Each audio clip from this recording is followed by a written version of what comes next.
Bonsoir, vous êtes bien, vous êtes vraiment bien sur France 5 et série Post numéro 321 déjà. Eh oui.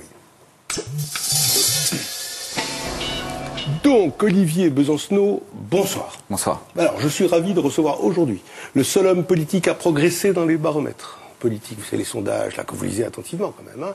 Bon, le seul homme...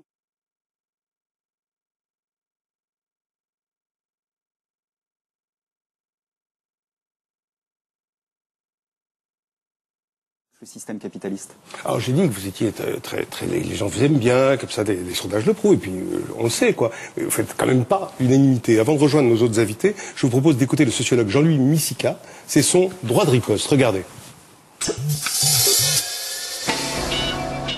Il y a du Sarkozy chez Besancenot, c'est-à-dire quelqu'un qui est capable de parler un langage direct, un langage du sensible plus que de l'intelligible, et un langage qui est en quelque sorte en phase, qui fait écho à des émotions fortes que ressentent les gens. La partie, justement, idéologique et révolutionnaire est un peu masquée, elle est un peu dissimulée. Il y a de l'hypocrisie là-dedans, parce que il est à la fois capable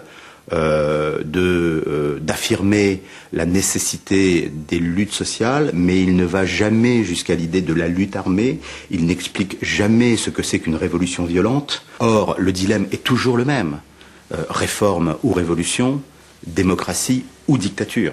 Alors, qu'est-ce que vous répondez à Jean-Louis Missika? Révolution, réforme, dictature ou démocratie? Révolution et démocratie socialiste, voilà. En faveur de la défense de ces identités. Dominique Régnier, vous pensez que c'est pertinent, ces changements, tout ça, etc. Vous, le politologue avisé, là. Oui. A raison de chercher à fonder une nouvelle organisation parce que la situation est effectivement nouvelle, ça a été dit. Il a avec lui, je dirais, deux alliés. Un allié malgré lui, un allié rusé et conscient. L'allié malgré lui, c'est le PS, qui dans sa grande maladresse, cette espèce de contradiction fondamentale sur l'Europe, et sa façon de dire en campagne électorale ce qu'il ne fera pas au gouvernement, en effet, fait des déçus qui profiteront, qui vont nourrir le parti que va fonder Olivier Besancenot. Et puis un allié rusé et conscient, c'est Nicolas Sarkozy, qui évidemment a un intérêt politique. Sarkozy, allié de Besancenot. Bien sûr.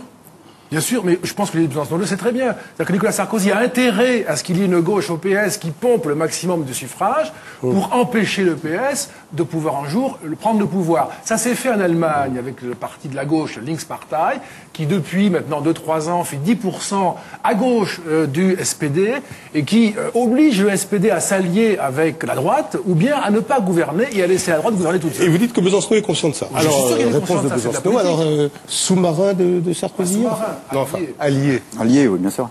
Bah écoutez, ouais, c'est évident. Je veux dire, j'entends la petite musique depuis quelques mois plutôt rigolote, en effet, de dire...